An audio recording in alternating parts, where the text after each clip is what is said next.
High বন্ধুরা, দেবার্চনা কিচেনে সবাইকে ওয়েলকাম। তোমরা ভালো আছো? আমি ভালোই আছি। দেখো, আজকে তোমাদের জন্য আর একটা টেস্টি খাবার নিয়ে এসেছি। এটা হলো চিকেন গন্ধরাজ ফ্রাই। চিকেন গন্ধরাজ ফ্রাই করতে কি লাগে সেটা চলো আমরা এখন কিচেনে যাই। দেখো, এই যে চিকেনটা লম্বা লম্বা করে এইভাবে চাকু দিয়ে কেটে নিতে হবে। এটা কিন্তু এইভাবেই কাটতে হবে, এই লম্বা লম্বা করে ফিলে করে নিয়ে আসা হয়েছে। সেই ফিলেগুলোকে এভাবে চাকু দিয়ে যতটা পারবে সরু সরু করে লম্বা করে কেটে নিতে হবে।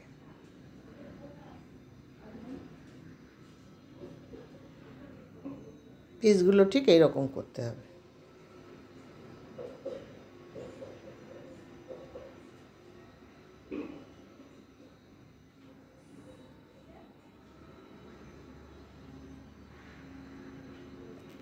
এবার এর মধ্যে দিয়ে দিচ্ছি কাঁচা লঙ্কা কুচি,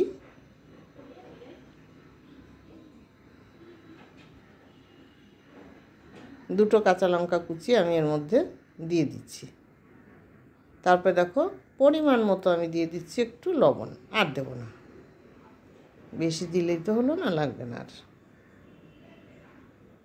আর দেবো একটু আদা বাটা, আর দিচ্ছি রসুন বাটা।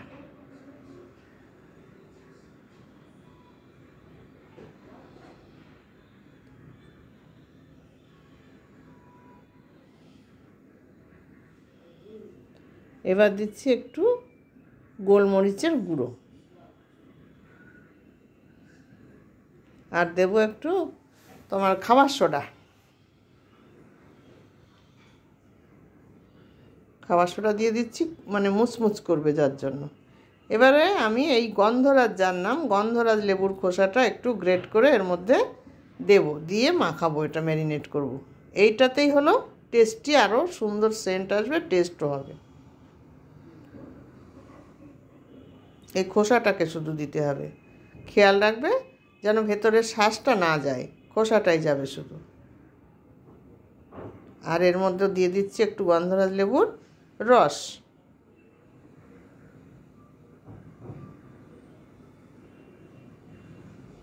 দিয়ে দিলাম। এবারে দিয়ে দিচ্ছি আমি কর্নফ্লাওয়ার। খুব বেশি কর্নফ্লাওয়ার লাগবে না এখানে। দিয়ে আমি এটাকে সুন্দর করে ম্যারিনেট করে নিচ্ছি। হয়ে গেল আমার ম্যারিনেট করা। আমি একটা ফ্রাই প্যান বসিয়ে দেবো, আর এর মধ্যে একটুখানি আমি চিজ দিয়ে দিলাম। ফ্রাই প্যানে তেল দিয়ে দিয়েছি। গরম হওয়া পর্যন্ত আমাকে তো অপেক্ষা করতেই হবে, তাই না বন্ধুরা? এই রান্নাটা খুব শর্টে হয় এবং খেতে সুন্দর হয়। বিকালবেলা চায়ের সঙ্গে তোমরা টিফিন করতে পারো, চায়ের সঙ্গে খেতে পারো, চায়ের সঙ্গে টা হয়ে যাবে। বাড়িতে কেউ আসলো, ঝটপট বানিয়ে ফেললে, চা দিলে, চায়ের সঙ্গে টা করে দিলে, কফি করে দিলে, শীত পড়েছে এখন, কফির সঙ্গে হয়ে গেল দেওয়া। হ্যাঁ, খাবেও সুন্দর, আর টাইম পাস হয়ে যাবে, খেতেও খুব টেস্টি লাগবে। আর সেন্ট আসবে গন্ধরাজ লেবুর একটা গন্ধ, খুব ভালো লাগবে। খাবারটা কিন্তু খুব ক্রিস্পি হয়।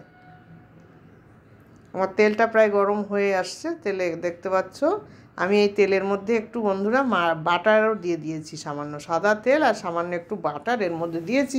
কেন বলো তো? এটাতেও একটা আলাদা টেস্ট আসবে। এখন আমি এক এক করে এই ম্যারিনেট করা পিসগুলো, চিকেন পিসগুলো আমি এখন ছেড়ে দিচ্ছি।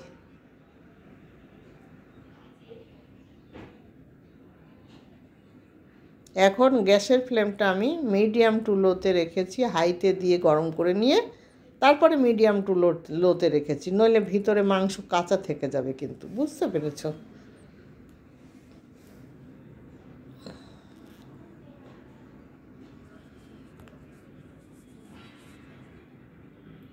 এবার আস্তে আস্তে করে আমি উল্টিয়ে দেব। দেখো, আমার পিঠগুলো হয়ে আসছে। গোলমরিচের গুঁড়ো দেওয়া আছে এখানে, হলুদের কোনো ব্যবহার নেই, যার জন্যে সামান্য একটু মানে কালারটা বেশি টকটকে লাল হবে না, কারণ আমি টকটকে লালের কোনো কিছু দিইনি। না দিয়েছি শুকনো লঙ্কা, না দিয়েছি আমি তোমার কাশ্মীরি লঙ্কার গুঁড়ো, এগুলো এর সঙ্গে দেওয়াই যাবে না। এর সঙ্গে গোলমরিচ আর কাঁচা লঙ্কা, এই জন্য এর কালারটাও ঠিক এরকমই আসবে, কিন্তু খেতে খুব টেস্ট হবে। তোমরা এইভাবে বানিয়ে খেয়ে দেখো, খেয়ে দেখে আমাকে কমেন্টস করে জানিও। খুব শর্টে এবং একটা টেস্টি রান্না। এর জন্য কোনো খাটনিও নেই বেশি, ঝটপট হয়ে গেল। গল্প করতে করতে, বাড়িতে আত্মীয় স্বজন আসলো, গল্প করতে করতেই ভাজাটা হয়ে যায়। যদি কিনা ফ্রিজে চিকেন আনা থাকে তাহলে ফটাফট বের করো, একটু কাটো, ম্যারিনেট করো, দিয়ে দাও। তোমরা ম্যারিনেট করার সময় এর সঙ্গে একটু ডিমও মিশিয়ে দিতে পারো, তাতে অসুবিধা নেই। আমি দেইনি, সোনা পছন্দ করে না, যার জন্য আমি দিলাম না। সোনা বলছে আমি ডিম আর মাংস একসঙ্গে খাবো না, আমার অসুবিধা হবে। ঠিক আছে, তাই হবে। এবার আমার ফ্রাই করা হয়ে এসছে। এখন আমি আর সামান্য একটু ফ্রাই করে তুলে দেবো।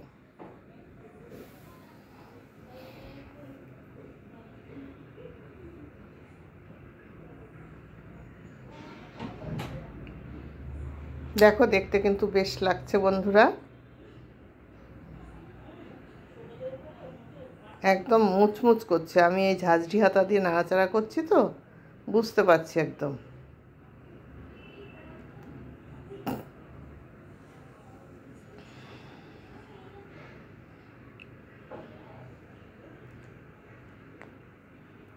আর বেশিক্ষণ ভাজবো না, এবার আমি তুলে দিচ্ছি এক এক করে।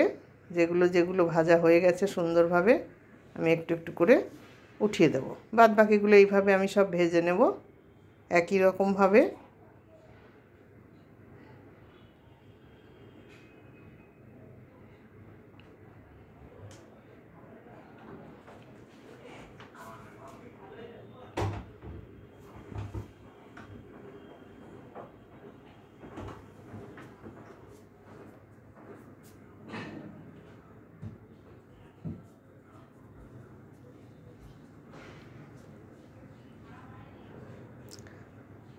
বন্ধুরা, আমার ভিডিওটা দেখে যদি তোমাদের ভালো লাগে তাহলে তোমরা বেশি বেশি করে লাইক, শেয়ার, কমেন্টস করতে যেন ভুলবে না। তোমাদের আত্মীয় স্বজন, বন্ধুবান্ধব যারা আছে একটু শেয়ার করে দিও। তাহলে কি হবে বলো তো, বন্ধুদের হাতটা অনেক বেড়ে যাবে। তাতে করে আমিও তাদের মানে সহযোগিতা করব, তারাও আমাদেরকে সহযোগিতা করবে। এইভাবে একে অপরের সহযোগিতায় আমাদের ছোট্ট ছোট্ট চ্যানেলগুলো একদিন ঠিক বড়। আর আমাদের বাড়িতে আজকে একটু অতিথি আসছে, তোমরা নিশ্চয়ই দেখেছো, আপ্যায়ন। ওই আপ্যায়নের যে মা ঠাকুমা রান্না করে না, উনি আমাকে ধর্ম মেয়ে ডেকেছে, আমার ওই মা আসছে, বুঝেছো। আর ক্যামেরাম্যান তো আসবেই সঙ্গে। সম্ভব হলে তোমাদেরকে দেখাবো, ওদের সঙ্গে দেখতে পাবে। ওরা আসবে, খাওয়া দাওয়া করবে। রান্না হয়ে গেছে আমার, অনেক রকম রান্না হচ্ছে।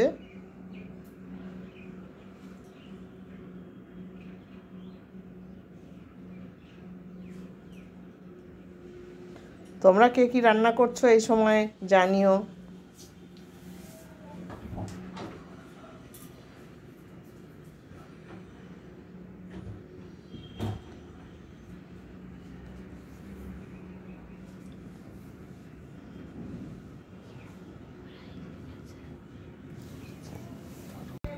হ্যাঁ দেখো, ফ্রাই করছি। এটা আমাদের বাড়িতে সব ইউটিউবাররা এসে গেছে, যার জন্য আমরা একটু ব্যস্ত ব্যস্ত রয়েছি। হ্যাঁ, আমার বৌমা দিকে রান্নাবান্না সব করছে। হ্যাঁ, দেখতে পাচ্ছ, এই সব আমার কেউ না আপন না, অথচ সবাই আমার আপন হয়ে গেছে। যে এসছে সে আমার মা হয়। মা কি জন্ম দিলে মা হয় না? মা হয় না। মা, ছেলে, বৌমা সব সব আমি পাতানো, আমি পাতিয়েছি, সব আমার আপন। হ্যাঁ, এ জগতে সবাই পাতানো, আপন কেউ না বাবা, আপন হলো গোবিন্দ। যাই হোক, সবাই ভালো থাকো। দেখো, এবার তুলে দিচ্ছি, আর ভাজার দরকার নেই, হয়ে গেছে। আমি একটু ব্যস্ত হয়ে পড়েছি, এখন যাবো আমরা। এবার আমি সার্ভ করব। দেখো, ঢেলে দিয়েছি, কত সুন্দর লাগছে। সস দিয়ে দিয়েছি, আর একটু গন্ধরাজ লেবু দিয়েছি। বন্ধুরা, ভালো লাগলে লাইক, শেয়ার, কমেন্টস করো। সকলে ভালো থেকো, সুস্থ থেকো। এমনি করে তোমরা ভেজে খাও, অন্যকে খাওয়াও। আর হ্যাঁ, আমার পাশে থেকো যেন ভুলো না। প্রতিদিনের মতো আজকেও তোমাদের বলে যাই টাটা।